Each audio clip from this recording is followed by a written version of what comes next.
asked to break this in half, and over coffee this afternoon I prepared a separate second discussion focusing on the Caspian Sea Basin and Central Asia to try to make it this more abstract discussion I gave you earlier perhaps a little more interesting, a little more concrete. So why talk about the Caspian Sea Basin? Now, I'll be perfectly honest with you. 10 years ago, if you asked me to find Uzbekistan and Kyrgyzstan on a map, I would have had some difficulty, particularly which one fit where on a map. So if you didn't know where they fit on a map, I wouldn't blame you. But we now have to know where they all fit and know a lot about them. Why do these matter? Why do these countries matter? Well, this is the one place in the world where you have three major world powers all jostling at the same time for geopolitical advantage: the United States, China, and Russia. It's the only place in the world where that's the case. And these three powers have militarized their pursuit of energy.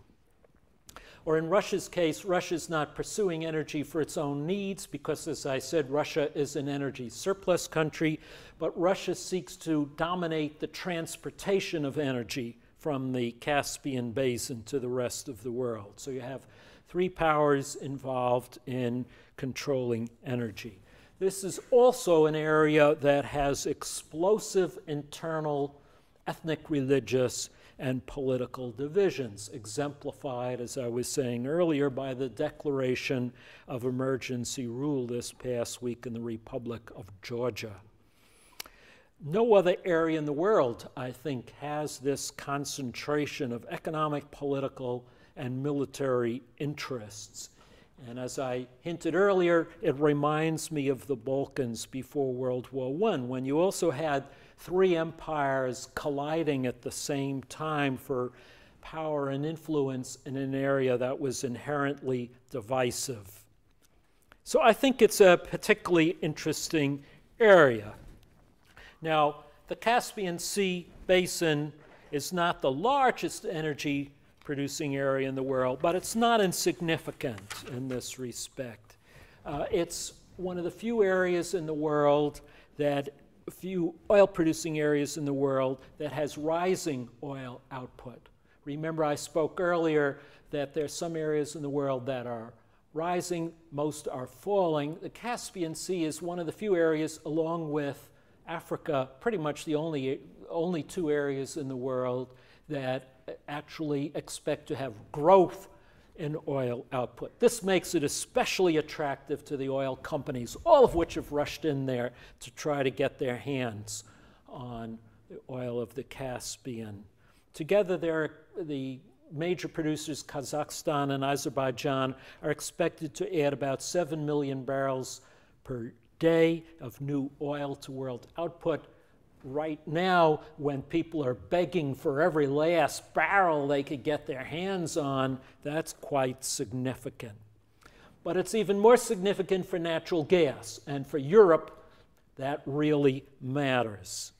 If you add Uzbekistan, Turkmenistan, and Kazakhstan together, remember I told you got to know these places, together those three countries would constitute the world's fourth largest potential supplier of natural gas after Russia. And I talked about Russia as a problem. That's the number one. Iran is number two. Remember, we might go to war with Iran. And Qatar is the number three producer. So Uzbekistan, Turkmenistan, and Kazakhstan represent together a very potentially important supplier of natural gas. It's also an area that's geopolitically significant. Remember, these countries were once part of the Soviet Union, and before that, the Tsarist Empire. And there are many people in Moscow who think they still belong in the Soviet Empire, or the Soviet Russian, I should say, sphere of influence, and are determined to make sure they stay that way if they were able to do so. On the other hand, there are many in the United States who are absolutely determined to make sure that that doesn't happen. So I spoke earlier about a new Cold War dynamic developing in Washington and in Moscow, and this is the center, or one of the main centers of that, along with the Ukraine, where you see that playing out. China, on the other hand, sees this as its backyard and is determined to keep the United States out of its backyard. This area also borders on Afghanistan and Iran, and on the and not so very far away from Iraq, and it's been a center of organizing for Al-Qaeda and other extremist Islamic movements. And so there's the worry about a spread of radical Islamic terrorist movements.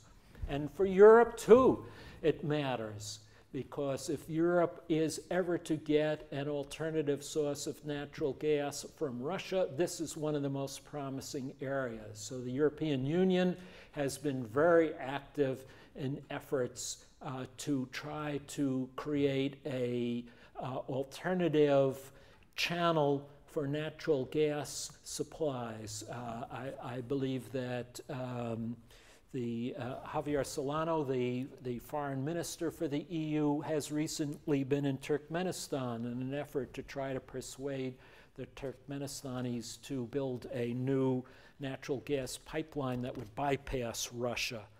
So all of these, for all these reasons, this is geopolitically a very interesting area. So everybody is trying to get into the Energy Act and the Caspian Sea area. Right after the collapse of the Soviet Union, American and European oil companies rushed into the area to try to get their hands on the oil fields. The USA was in first. Chevron got control of the Tengiz field in Kazakhstan and is the major producer there. ExxonMobil and BP were among the major producers of the main offshore field in Azerbaijan, and are among the leading producers in the BTC pipeline that I spoke about. Other European companies also play a big role in Kazakhstan.